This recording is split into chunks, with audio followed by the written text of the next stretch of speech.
ಒಂದು ಕುರಿ ಸಾಕಾಣಿಕೆ ಶೆಡ್ ನಿರ್ಮಾಣ ಮಾಡ್ಕೊಳ್ಳೋದಕ್ಕೆ ಸಹಾಯಧನ ಸಿಗುತ್ತೆ. ಮೇಕೆ ಸಾಕಾಣಿಕೆ ಶೆಡ್ ನಿರ್ಮಾಣ ಮಾಡ್ಕೊಳ್ಳೋದಕ್ಕೆ ಸಹಾಯಧನ ಸಿಗುತ್ತೆ. ದನದ ಕೊಟ್ಟಿಗೆ ನಿರ್ಮಾಣ ಮಾಡ್ತೀರಾ ಅಂದ್ರೆ ಸಹಾಯಧನ ಸಿಗುತ್ತೆ. ಮತ್ತೆ ಯಾವುದು ಶೌಚಾಲಯ ಇರ್ಬೋದು, ಮನೆ ನಿರ್ಮಾಣಕ್ಕೆ ಸಹಾಯಧನ ಸಿಗ್ತಾ ಇರ್ತಕ್ಕಂಥದ್ದು. ಸೊ ಇವೆಲ್ಲವೂ ಸಹ ಗ್ರಾಮ ಪಂಚಾಯತಿಯಲ್ಲಿ ಸಿಗ್ತಾ ಇರ್ತಕ್ಕಂಥದ್ದು. ಕೃಷಿ ಇಲಾಖೆಯಲ್ಲಿ ಏನ್ ಕೊಡ್ತಾರೆ? ಕೃಷಿ ಇಲಾಖೆಯಲ್ಲಿ ಕೃಷಿಗೆ ಸಂಬಂಧಪಟ್ಟಂತೆ ಒಂದು ಬದುಗಳಿರ್ಬೋದು, ಬದು ನಿರ್ಮಾಣ ಮಾಡೋದಾಗಿರ್ಬೋದು, ಗಿಡ ನಾಟಿ ಇರ್ಬೋದು. ಮತ್ತೆ ಗಿಡಗಳಲ್ಲಿ ಡಿಫ್ರೆಂಟ್ ವೆರೈಟೀಸ್ ಬರ್ತವೆ. ಬಟ್ ಆ ಗಿಡಗಳಿಗೆ ವೇರಿಯೇಷನ್ ಇರುತ್ತೆ, ಇಷ್ಟು ಅಮೌಂಟ್ ಅನ್ನೋ ವೇರಿಯೇಷನ್ ಇರುತ್ತೆ.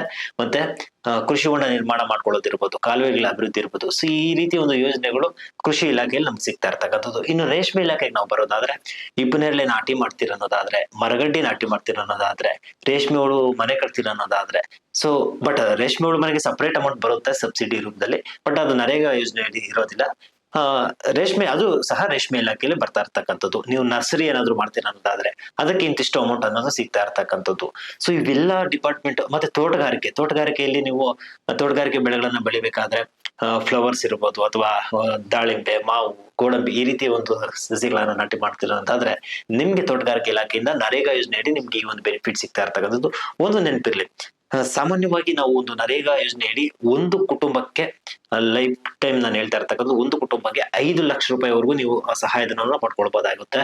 ಎಲ್ರಿಗೂ ನಮಸ್ಕಾರ, ನಾನು ನಿಮ್ಮ ಗೌರೀಶ್ ಮಾತಾಡ್ತಾ ಇದ್ದೀನಿ. Welcome back my YouTube channel. So ಸ್ನೇಹಿತರೆ, ರಾಜ್ಯ ಸರ್ಕಾರ ಇರಲಿ ಅಥವಾ ಕೇಂದ್ರ ಸರ್ಕಾರ ಇರಲಿ, ಪ್ರತಿಯೊಂದು ಸರ್ಕಾರಗಳು ಬಿಡುಗಡೆ ಮಾಡತಕ್ಕಂತ ಪ್ರತಿಯೊಂದು ಯೋಜನೆಗಳ ಅಪ್ಡೇಟ್ ನಾನು ನನ್ನ ಚಾನೆಲ್ ನಲ್ಲಿ ತಿಳಿಸ್ಕೊಡುವಂತ ಪ್ರಯತ್ನವನ್ನ ಮಾಡ್ತಾನೆ. ನಾನು ಒಬ್ಬ ರೈತನ ಮಗನಾಗಿರೋದ್ರಿಂದ ಸೊ ಯಥೇಚ್ಛವಾಗಿ ನಾನು ಕೃಷಿಗೆ ಸಂಬಂಧಪಟ್ಟಂತೆ ಅಥವಾ ರೈತರಿಗೆ ಸಂಬಂಧಪಟ್ಟಂತೆ, ಜನಸಾಮಾನ್ಯರಿಗೆ ಸಂಬಂಧಪಟ್ಟಂತ ಒಂದಷ್ಟು ವಿಡಿಯೋಗಳನ್ನ ತಿಳಿಸ್ಕೊಡುವಂತ, ಜನರಿಗೆ ಬಹಳ ಸುಲಭವಾಗಿ ಅರ್ಥವಾಗುವಂತೆ ತಿಳಿಸ್ಕೊಡುವಂತ ಪ್ರಯತ್ನವನ್ನ ಮಾಡ್ತಾ ಇದ್ದೀನಿ ಕಳೆದ 1-2 ವರ್ಷಗಳಿಂದ. ಸೊ ದಯವಿಟ್ಟು ನಮ್ಮ ಚಾನಲ್ಗೆ ಯಾರಾದ್ರೂ ಹೊಸಬರು ಬಂದಿದ್ರೆ ದಯವಿಟ್ಟು ಚಾನಲ್ ಸಬ್ಸ್ಕ್ರೈಬ್ ಮಾಡ್ಕೊಂಡು ವಿಡಿಯೋ ಎಂಡ್ ತನಕ ನೋಡಿ ಅಂತ ನಾನು ಹೇಳೋದಕ್ಕೆ ಇಷ್ಟಪಡ್ತೀನಿ. ಯಾಕಂದ್ರೆ ಸೊ ಸ್ನೇಹಿತರೆ, ರಾಜ್ಯ ಸರ್ಕಾರ ಅಥವಾ ಕೇಂದ್ರ ಸರ್ಕಾರದಿಂದ ಬಿಡುಗಡೆಯಾಗುವ ಪ್ರತಿಯೊಂದು ಯೋಜನೆಗಳು ಎಲ್ರಿಗೂ ತಲುಪಿದಾಗ ಮಾತ್ರ ಆ ಯೋಜನೆ ಯಶಸ್ಸನ್ನ ಕಾಣುತ್ತೆ. ಸೊ ಕೆಲವರಿಗೆ ತಲುಪೇ ಇಲ್ಲ ಅಂದ್ರೆ ಆ ಯೋಜನೆಗೆ ಆ ಒಂದು ಸಾರ್ಥಕತೆ ಅನ್ನೋದು ಸಿಗೋದಿಲ್ಲ. ಇವತ್ತು ನಾವು ತಿಳ್ಕೊಂಬರೋಣ ಮಹಾತ್ಮ ಗಾಂಧಿ ರಾಷ್ಟ್ರೀಯ ಉದ್ಯೋಗ ಖಾತರಿ ಯೋಜನೆ. ಬಹುತೇಕ ಮಂದಿಗೆ ಈ ಒಂದು ಯೋಜನೆ ನರೇಗಾ ಯೋಜನೆ ಅಂತ ಗೊತ್ತಿರುತ್ತೆ. ಸೊ ಈ ಒಂದು ನರೇಗಾ ಯೋಜನೆ ಮುಖಾಂತರ ನೀವು ಒಂದಷ್ಟು ವೈಯಕ್ತಿಕ ಕಾಮಗಾರಿಗಳನ್ನ ಮಾಡಿಸ್ಕೊಳ್ಬಹುದು. ಇದರಿಂದ ರಾಜ್ಯ ಸರ್ಕಾರ ಅಥವಾ ಕೇಂದ್ರ ಸರ್ಕಾರದಿಂದನೇ ಇರ್ಲಿ, ನಿಮ್ಗೆ ಒಂದಷ್ಟು ಸಹಾಯಧನ ಸಿಗ್ತಾ ಇರತಕ್ಕಂಥದ್ದು. ಆಕ್ಚುಲಿ ಇದು ಇರ್ತಕ್ಕಂಥ ಸ್ಕೀಮು ಕೇಂದ್ರ ಸರ್ಕಾರದಿಂದ ಇರ್ತಕ್ಕಂಥದ್ದು. ಸೊ ಕೇಂದ್ರ ಸರ್ಕಾರದಿಂದ ಬಿಡುಗಡೆಯಾಗಿ ಬರ್ತಾ ಇರ್ತಕ್ಕಂಥದ್ದು. ಸೊ ಸ್ನೇಹಿತರೆ, ನೀವು ಸಾಮಾನ್ಯವಾಗಿ ಹಳ್ಳಿ ಕಡೆ ವಾಸವಾಗಿದ್ರೆ ಈ ಒಂದು ಯೋಜನೆಯ ಒಂದು ಬೆನಿಫಿಟ್ ಅನ್ನ ನೀವು ಪಡ್ಕೊಳ್ಬಹುದು. ನಗರದ ಪ್ರದೇಶಗಳಿಗೆ ಇದು ಇರೋದಿಲ್ಲ. ಹಳ್ಳಿ ಕಡೆ ಇರ್ತಕ್ಕಂಥವ್ರು ಈ ಒಂದು ಯೋಜನೆಯ ಒಂದು ಫಲಾನುಭವಿಗಳಾಗಬಹುದು. ನಿಮ್ಮ ಹತ್ರ ಇರಬೇಕಾಗಿರ್ತಕ್ಕಂಥ ಅರ್ಹತೆಗಳು ಏನೇನಿರ್ಬೇಕು? ನಿಮ್ಮ ಹತ್ರ ಜಾಬ್ ಕಾರ್ಡ್ ಅಂತ ನಾವೇನ್ ಕರಿತೀವಿ, ನರೇಗಾ ಉದ್ಯೋಗ ಚೀಟಿ ಅಂತ ನಾವೇನ್ ಕರಿತೀವಿ, ಅದಿರ್ಬೇಕಾಗುತ್ತೆ. ನರೇಗಾ ಉದ್ಯೋಗ ಚೀಟಿ ಇರ್ಬೇಕಾಗುತ್ತೆ. ಅದರ ಜೊತೆಗೆ ನೀವು ಏನು ಕೆಲಸವನ್ನ ಮಾಡಿಸ್ತೀರಾ ಅದಕ್ಕೆ ಸಂಬಂಧಪಟ್ಟಂತ ಆಕ್ಷನ್ ಪ್ಲಾನ್ ಅನ್ನೋದು ಬರುತ್ತೆ. ಸಾಮಾನ್ಯವಾಗಿ ಗ್ರಾಮ ಸಭೆಗಳು ಯಾವಾಗ ಬರ್ತಾವೋ, ನಿಮ್ಮ ಗ್ರಾಮ ಪಂಚಾಯತಿಗೆ ವಿಸಿಟ್ ಮಾಡಿದಾಗ ಗ್ರಾಮ ಸಭೆಗಳು ನಡೀತವೆ. ಆ ಗ್ರಾಮ ಸಭೆ ಸಂದರ್ಭದಲ್ಲಿ ನೀವು ನಾನು ಈ ರೀತಿಯ ಒಂದು ಕೆಲಸವನ್ನ ಮಾಡಿಸ್ಬೇಕು ಅಥವಾ ನಾನು ಈ ರೀತಿಯ ಒಂದು ಕಾಮಗಾರಿಯನ್ನ ಮಾಡಿಸ್ಬೇಕು ಅಂತ ನೀವು ಆ ಗ್ರಾಮ ಸಭೆಯಲ್ಲಿ ನಿಮ್ಮ ಹೆಸರನ್ನ ನೋಂದಾಯಿಸಬೇಕಾಗುತ್ತೆ. ನಿಮ್ಮ ಹೆಸರನ್ನ ಯಾವಾಗ ನೋಂದಾಯಿಸ್ತೀರಾ ಅಂತ ಸಂದರ್ಭದಲ್ಲಿ ಅದು ರಿಜಿಸ್ಟ್ರೇಷನ್ ಆಗುತ್ತೆ. ಅವರು ಅದನ್ನ ಬರ್ಕೊಂಡೋಗಿ ಮತ್ತೆ ನಿಮ್ಗೆ ಆಕ್ಷನ್ ಪ್ಲಾನ್ ಅನ್ನೋದು ಬರುತ್ತೆ. ಆಕ್ಷನ್ ಪ್ಲಾನ್ ಬಂದಾಗ ನಿಮ್ಮ ಒಂದು ಕಾಮಗಾರಿ ಪಟ್ಟಿ ಏನಿರುತ್ತೆ ಬೇಡಿಕೆಯಲ್ಲಿ, ಅಲ್ಲಿ ಆ ಲಿಸ್ಟ್ ಅಲ್ಲಿ ನಿಮ್ಮ ಹೆಸರು ಇರುತ್ತೆ. ಸೊ ಆ ಲಿಸ್ಟ್ ಅಲ್ಲಿ ZP ಆಫೀಸ್ಗೆ ಹೋಗಿ ಬರುತ್ತೆ. ಅಂದ್ರೆ ಜಿಲ್ಲಾ ಪಂಚಾಯತ್ಗೆ ಅದು ಅಪ್ರೂವಲ್ ಆಗಿ ಬಂದ ನಂತರ ನೀವು ನಿಮ್ಮ ಕೆಲಸವನ್ನ ಆರಂಭ ಮಾಡಬಹುದು.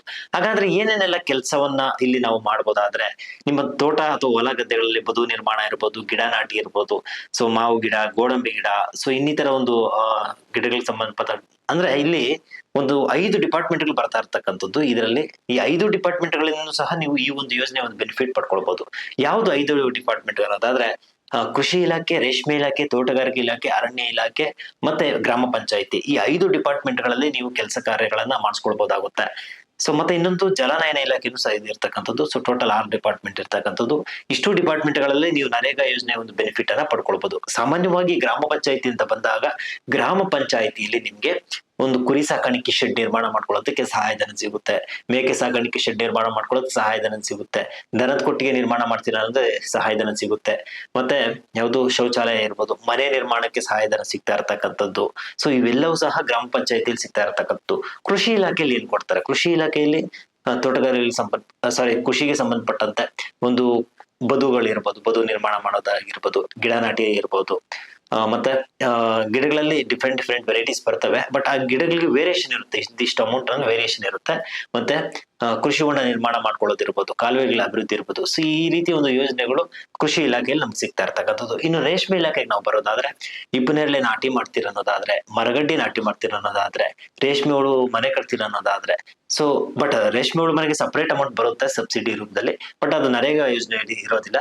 ಆ ರೇಷ್ಮೆ ಅದು ಸಹ ರೇಷ್ಮೆ ಇಲಾಖೆಯಲ್ಲಿ ಬರ್ತಾ ಇರ್ತಕ್ಕಂಥದ್ದು. ನೀವು ನರ್ಸರಿ ಏನಾದ್ರು ಮಾಡ್ತೀರಾ ಅನ್ನೋದಾದ್ರೆ ಅದಕ್ಕೆ ಇಂತಿಷ್ಟು ಅಮೌಂಟ್ ಅನ್ನೋದು ಸಿಗ್ತಾ ಇರ್ತಕ್ಕಂಥದ್ದು.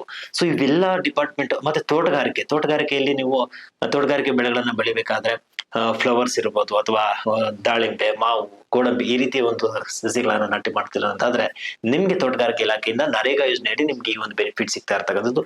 ಒಂದು ನೆನಪಿರ್ಲಿ, ಸಾಮಾನ್ಯವಾಗಿ ನಾವು ಒಂದು ನರೇಗಾ ಯೋಜನೆಯಡಿ ಒಂದು ಕುಟುಂಬಕ್ಕೆ ಲೈಫ್ ಟೈಮ್ ನಾನು ಹೇಳ್ತಾ ಇರ್ತಕ್ಕಂಥ ಒಂದು ಕುಟುಂಬಕ್ಕೆ 5 ಲಕ್ಷ ರೂಪಾಯಿವರೆಗೂ ನೀವು ಸಹಾಯಧನವನ್ನು ಪಡ್ಕೊಳ್ಬಹುದಾಗುತ್ತೆ. ಸೊ ಈ ಒಂದು ಇನ್ಫಾರ್ಮೇಶನ್ ಬಹಳ ಇಂಪಾರ್ಟೆಂಟ್ ಆಗಿರ್ತಕ್ಕಂಥದ್ದು. ಯಾಕಂದ್ರೆ ಮುಂಚೆ 2.5 ಲಕ್ಷ ಏನೋ ಲಿಮಿಟ್ ಇತ್ತು, ಈಗ 5 ಲಕ್ಷಕ್ಕೆ ಅದನ್ನ ಏರಿಕೆ ಮಾಡಿರ್ತಕ್ಕಂಥದ್ದು.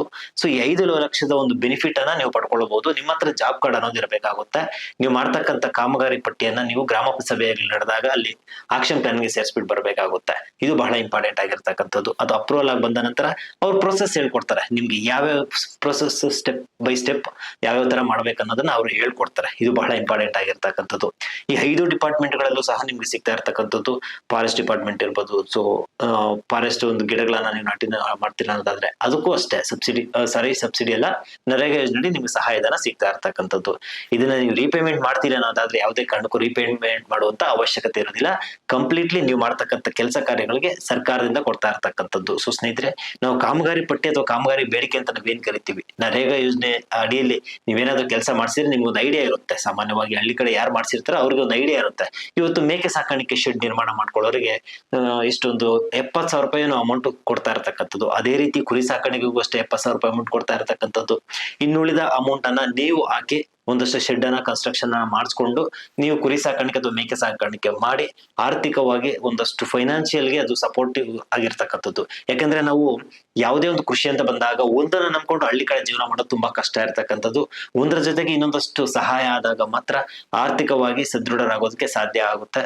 ಸೊ ಸ್ನೇಹಿತರೆ, ಇದು ಬೇಸಿಕ್ ಇನ್ಫಾರ್ಮೇಶನ್ ನರೇಗಾ ಯೋಜನೆಗೆ ಸಂಬಂಧಪಟ್ಟಂತೆ.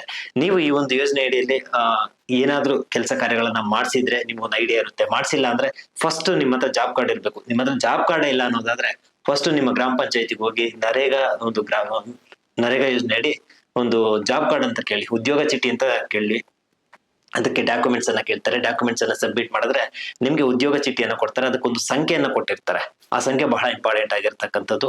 ಉದ್ಯೋಗ ಚೀಟಿ ಮಾಡಿಸಿದ್ಮೇಲೆ ನೆಕ್ಸ್ಟ್ ನೀವು ಗ್ರಾಮ ಸಭೆಗಳು ಬಂದಾಗ ಅಥವಾ ತೋಟಗಾರಿಕೆ, ರೇಷ್ಮೆ ಇಲಾಖೆ, ಸೊ ಇಂಥ ಡಿಪಾರ್ಟ್ಮೆಂಟ್ಗಳು ಹೋಗಿ ನನ್ಗೆ ಈ ರೀತಿ ಒಂದು ಕೆಲಸ ನಾನು ಮಾಡಿಸ್ಕೊಳ್ಬೇಕು, ನನ್ನ ತೋಟದಲ್ಲಿ ಈ ರೀತಿ ಕೆಲಸ ನಾನು ಮಾಡಿಸ್ಕೊಳ್ಬೇಕು, ಇದಕ್ಕೆ ಎಷ್ಟು ಸಬ್ಸಿಡಿ ಸಿಗುತ್ತೆ ಅಂತ ನೀವು ಇನ್ಫಾರ್ಮೇಶನ್ ಕೇಳಿ ಪಡ್ಕೊಳ್ಬಹುದು. ಅಥವಾ ಗೊತ್ತಿದ್ರೆ ಓಕೆ. ಸೊ ನೀವೇ ಈ ವಿಡಿಯೋ ನೋಡ್ತಾ ಇರ್ತಕ್ಕಂಥವ್ರಲ್ಲಿ ಎಷ್ಟು ಜನಕ್ಕೆ ನರೇಗಾ ಯೋಜನೆ ಅಡಿ ಏನೇನೆಲ್ಲ ಸೌಲಭ್ಯಗಳನ್ನು ಪಡ್ಕೊಂಡಿದ್ದಾರೆ ದಯವಿಟ್ಟು ಕಮೆಂಟ್ ಸೆಕ್ಷನ್ ಅಲ್ಲಿ ಕಮೆಂಟ್ ಮಾಡಿ. ಯಾಕಂದ್ರೆ ಇನ್ನೊಂದಷ್ಟು ಜನರಿಗೆ ಅದರ ವಿಚಾರ ಹೆಚ್ಚಿನ ಜನರಿಗೆ ಅದು ತಲುಪಲಿ. ಸ್ನೇಹಿತರೆ, ಇದಿಷ್ಟು ಬೇಸಿಕ್ ಇನ್ಫಾರ್ಮೇಶನ್ ನರೇಗಾ ಯೋಜನೆಗೆ ಸಂಬಂಧಪಟ್ಟಂತೆ. ಸೊ ಇದ್ರ ಬಗ್ಗೆ ನಿಮ್ಗೆ ಏನಾದ್ರೂ ಪ್ರಶ್ನೆಗಳಿದ್ರೆ ದಯವಿಟ್ಟು ಕಮೆಂಟ್ ಸೆಕ್ಷನ್ ಅಲ್ಲಿ ಕಮೆಂಟ್ ಮಾಡಿ. ಹಾಗೆ ಇನ್ನೊಂದಷ್ಟು ವಿಡಿಯೋಗಳಿಗಾಗಿ ನಮ್ಮ ಚಾನಲ್ ನ ಮಿಸ್ ಮಾಡದೆ ಸಬ್ಸ್ಕ್ರೈಬ್ ಮಾಡ್ಕೊಳ್ಳಿ. ಸೊ ಸಬ್ಸ್ಕ್ರೈಬ್ ಮಾಡ್ಕೊಂಡಿಲ್ಲ ಅಂದ್ರೆ ಇದೇ ತರದ ಇನ್ಫಾರ್ಮೇಶನ್ ನಿಮ್ಗೆ ಸಿಗೋದಿಲ್ಲ, ನಿಮ್ಮ ಹತ್ರ ಅದನ್ನು ಸಹ ಬರೋದಿಲ್ಲ. ಸೊ ಬೆಲ್ ಐಕನ್ ಕ್ಲಿಕ್ ಮಾಡಿಲ್ಲ ಅಂದ್ರೆ ಬೆಲ್ ಐಕನ್ ಕ್ಲಿಕ್ ಮಾಡಿ ಈ ವಿಡಿಯೋನ ಆದಷ್ಟು ಎಲ್ರಿಗೂ ಶೇರ್ ಮಾಡಿ. ಸೊ ಸಿಗೋಣ ಮುಂದಿನ ವಿಡಿಯೋದಲ್ಲಿ. ಅಲ್ಲಿ ತನಕ ಎಲ್ರಿಗೂ ನಮಸ್ಕಾರ.